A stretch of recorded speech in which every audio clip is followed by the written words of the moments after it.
In this video we're going to take a look at the for loop and how we can use it to iterate over a Python list.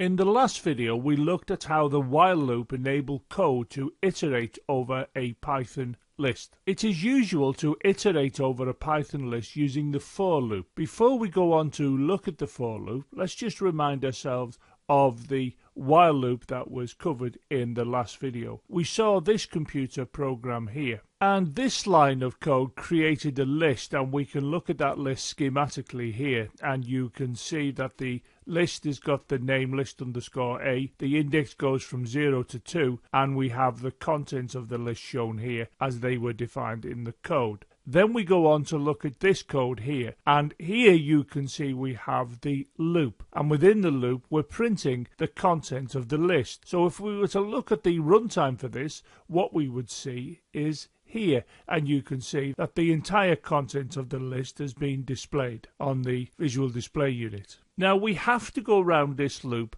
3 times because there are 3 elements. Now to achieve this, we ask here, is I less than the length of list A? Now if you have a look at list A, you can see it's got 3 elements. So the length of it is 3. So here we're asking the question, is I less than 3? Well, when we come to execute this, you can see we set I equal to 0. So when we come onto this line, I less than 3 is really saying is 0 less than 3, which it is, so this is true. So we go into the loop and then we print this, and of course the I holds the value of 0, so this is referring to this element, so the 23 is sent to the visual display unit here. Then of course we increment I, so I is now 1. We come to here and we ask, is 1 less than 3?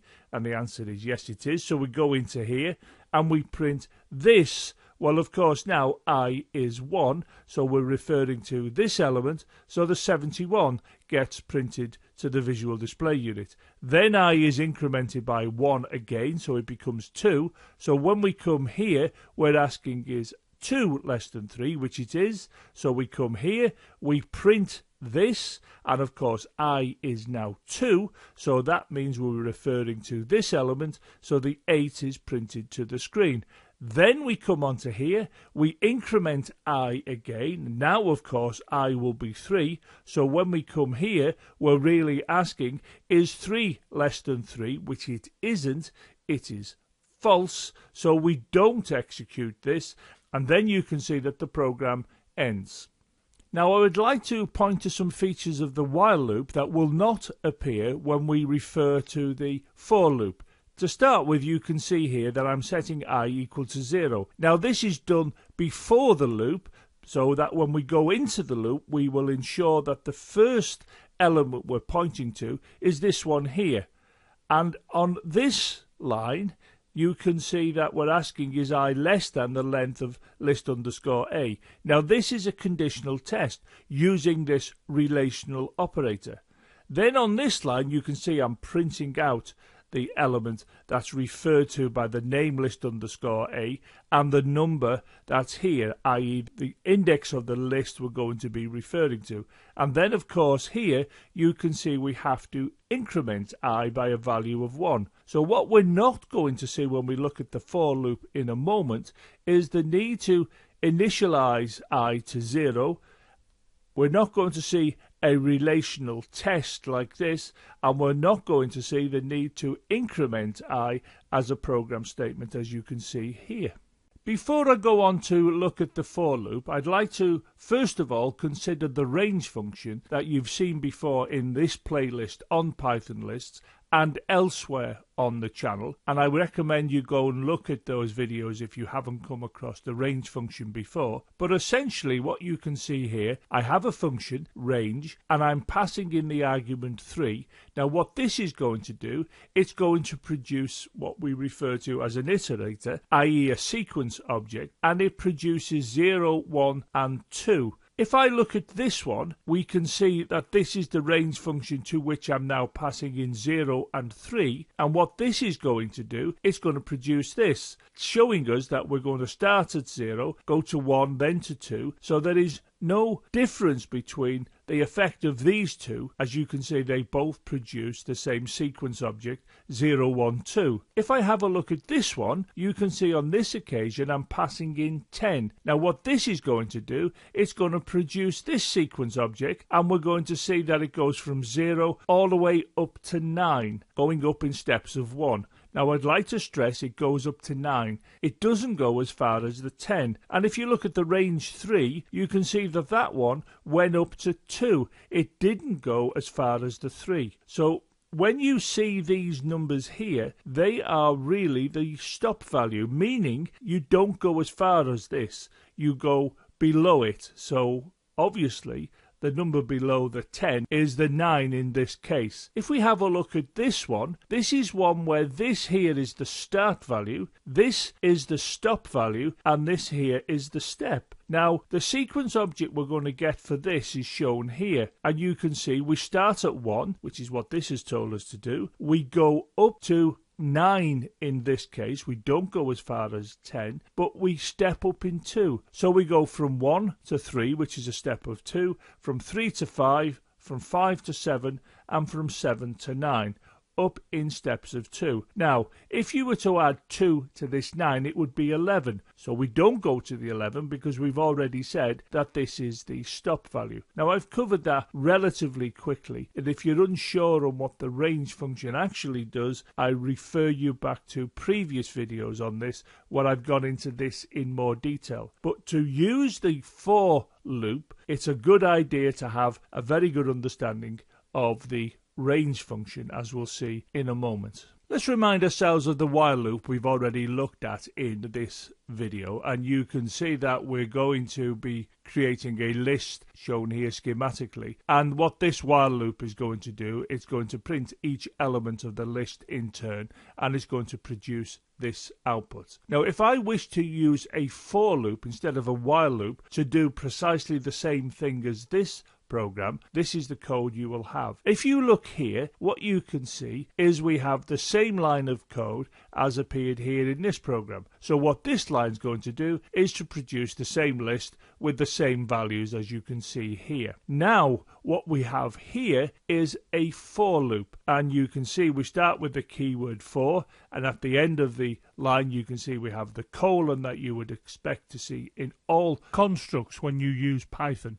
And here we can see we have another keyword in, and that and this go together when we use the for loop. And here I've got I. Now this is going to act like I acted in this program. It's going to be the index to the elements of the list. Here, what you can see, I've got length of list A. Now this length of list A is shown here in this program. So what it's going to do here is exactly what it did here, and that is it's going to find the length of list A.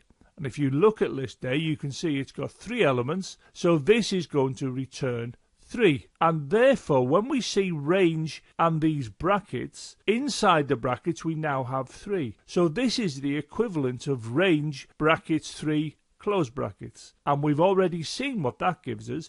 It gives us this sequence object here of 0, 1, 2. So we can read this line as for I in range 3, which means that as we go into here, and this is one of the statements inside the for loop, in fact there's only one statement in the for loop for this program, the first time we go into the loop, I takes up this value here. Consequently, when we come to here, we can see that this is list underscore A, and the I has taken up the value of 0, which means that this 23 would be printed to the visual display unit. Then, because we're still in the for loop, we can regard ourselves as going back to here, and on this occasion I will pick up this value here from the sequence object. Consequently, this is list underscore A, and in the square brackets we're going to have 1, which refers to this element here. Consequently, the 71 is displayed on the visual display unit. Then we're effectively going back to here again, and on this occasion this value of I is taking up this value from the sequence object. So when we go into the loop to print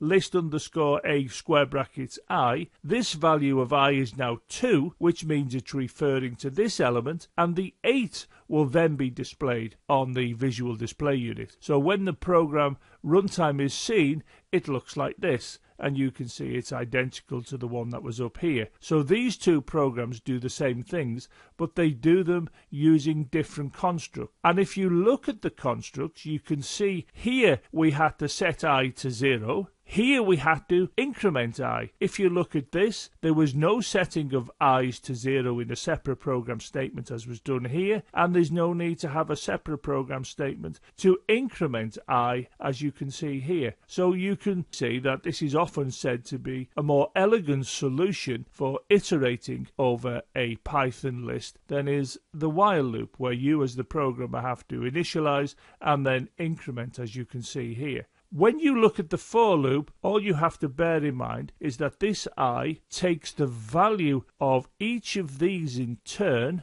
as you go through the loop. So the first time through the loop, I has got the value of 0. The second time through the loop, I has got the value of 1. The third time through the loop, I has got the value of 2. And of course, there is no other times through the loop because we've only got a sequence object here with the three values 0, 1 and 2. And if you look on this line, you can see that we're printing list A, and in the square brackets we've got I, and of course every time we go through the loop that I is going to be changing.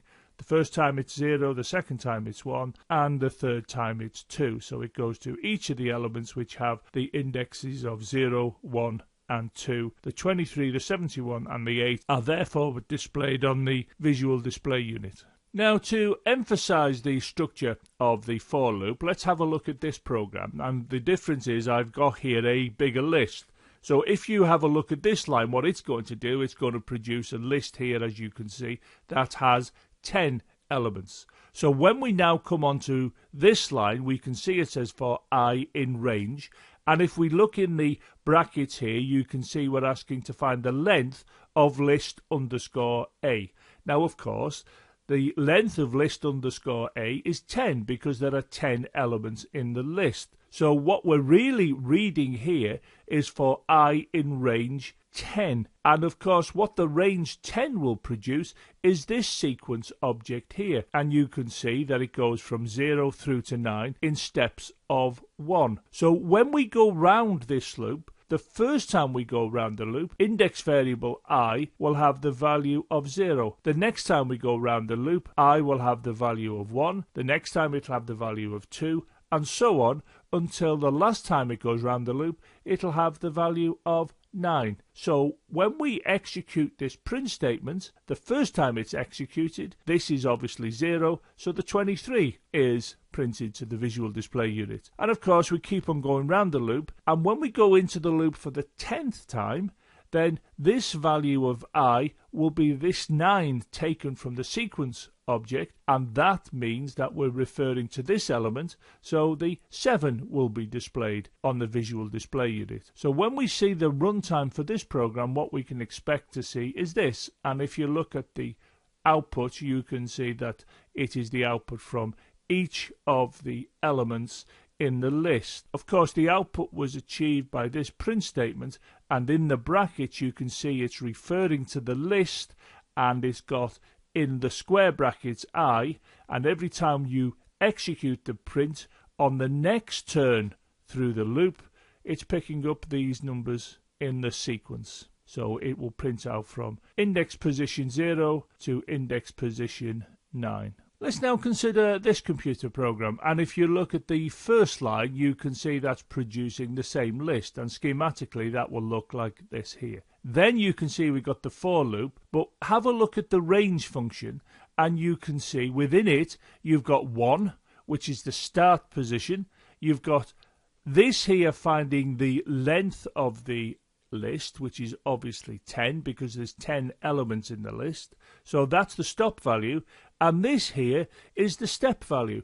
That's how we go up in steps of 2 when we produce the sequence object. So what this here will produce is this sequence object here, this iterator, And you can see we start at 1 because of this. We go to 3, which is a step of 2, to 5, which is a step of 2, to 7, which is a step of 2, and then to 9, which is a step of 2, all because of this 2 here, telling us that we have to have a step of 2. And then, of course, if I was to add to this here 2, it would be 11. But here, in this position, we really have 10, because the length of the list is 10. So that's the stop value, which means we don't include anything above the 9.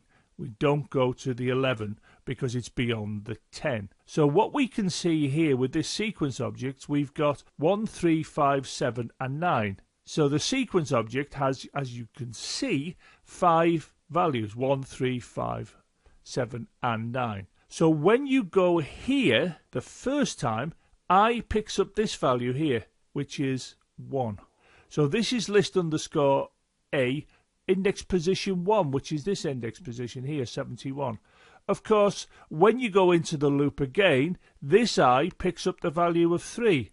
And of course, this now is going to be printing out this element position here. Then we go round the loop again, so this now picks up 5, which means we'll be printing out this element position's content. And then, of course, we go round the loop again. We pick up 7, and this is list underscore A, and in the square brackets the 7, which means we're referring to this element because this has got the index of 7. And then we go into the loop again, and I is now 9, and that refers to this element here. And this element has got the index 9, which has been picked up from here and used here in the program code. Consequently, when we run this program, all of the element positions you can see I have got selected here will be printed to the visual display unit, as you can see here. So you should be able to see that if you use the for loop and particular values of arguments for the range function, you can get at the values within the list in various ways, i.e. everyone in turn, as we've seen in the previous videos, or in this one, starting at this position and then going to every other to display it. And of course, if you choose different values in here, you can get at the contents in different ways, and it's worth yourselves experimenting with that. Choose different start values, choose different step values, and see what happens when you display the contents of various lists.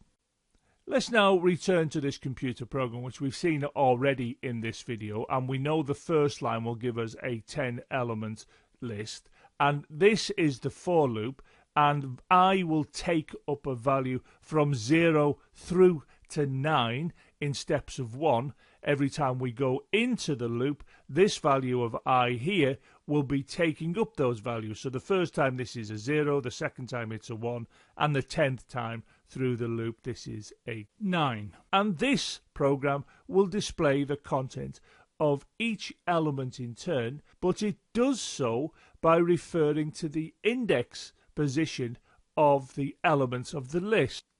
The following loop allows the code to traverse the list sequentially without using an index variable. In other words, we have another for loop that will allow us to print out the elements of a list in turn without the need for this I here, and that program is shown here. Now if you have a look at this line, what this is doing is producing the same list, the same 10 element list, but here it is saying for X in list underscore A, print X. Now what this is really saying is for each element X in the list, print its content. So the wording as it appears in the code here is for X in list underscore A, but think of it this way: for each element X in the list, print its content. So it is saying go to the first element, print it, then the second element, print it, then the third element. So this here is not the index position as it was here. This is referring directly to the element in the list, and it knows to go to the first element, then the second element, then the third element. So where you're seeing here X, this isn't the same as the I as it was expressed here. There is no square brackets. This is printing X. because the X refers to the element, and it goes through the elements in sequence. So it starts off with the first element, then the second, then the third, and so on. So let's look at the program I've just discussed again here, and you can see that this is going to produce this list, and here we've got for X in list A and then print X. Now what's going to happen for X in list A? So it's going to go to this element first, the first element, and it's going to print it. So X is this element and it prints it. Then it goes to the next X, which is this one, and this prints that element. And when I say that element, I mean the content of that element. So that gets sent to the visual display unit. And of course it goes round this loop depending on how many elements are in the list. So the last time it goes through the loop, it's referring to this element, so the 7 gets printed to the screen. Consequently, when we look at the runtime, we get this. It's all of the numbers that appeared as contents here. So a useful way to think of when you're using this one is you're not using the index positions. You're going to each element in turn. So it's a different approach, and this is a convenient way when you know you want to access each element in turn in the list, not skip them out as the range function allowed you to do, using the index variable I. In this case, you want to go to each one in turn. You can use this simpler syntax for going to each one in turn, as you can see this program allowed you to do. So let's compare some of the programs we've looked at in this video. Here is the first one that used the while loop, and you can see when we used the while loop we had to set the index variable here I equal to 0, and within the loop we had to increment I, and here we had to use a conditional test to make sure that we went round the loop the correct number of times. Here what we've done, we've used the for loop, and again we needed to find the length of the list, but this was to allow the range function to produce the sequence object from, in this case, 0 through to 9 in steps of 1. And this printing out of the elements of the list access the elements through the index position because of the position here of the I in the square brackets. I would have been 0, then 1, then 2, then 3, and so on as we went round the loop. And we've just seen this one here, and if you have a look, there is no range function, there is no index, we do not need a relational operator. We can say that this X is referring to an element in the list, and what we really need to read that as is for each element in the list. So it goes to each one in turn. So this, when you're in the loop the first time, refers to the first element.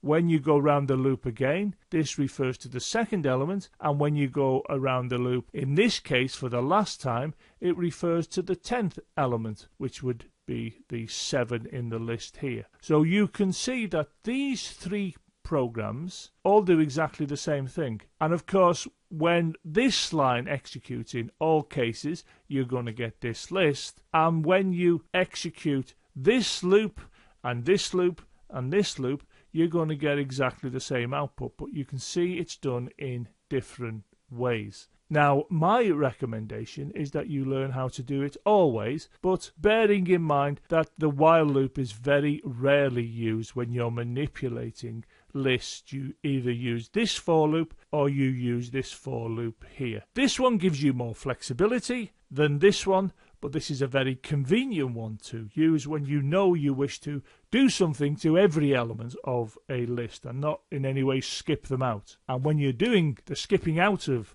some of the elements in the list, you do have to refer to their index position, which is this here, and you can see that this doesn't refer to the index position. Check out the supporting website for these videos. In addition, why not follow me on Twitter, as I issue a tweet every time I upload a new video.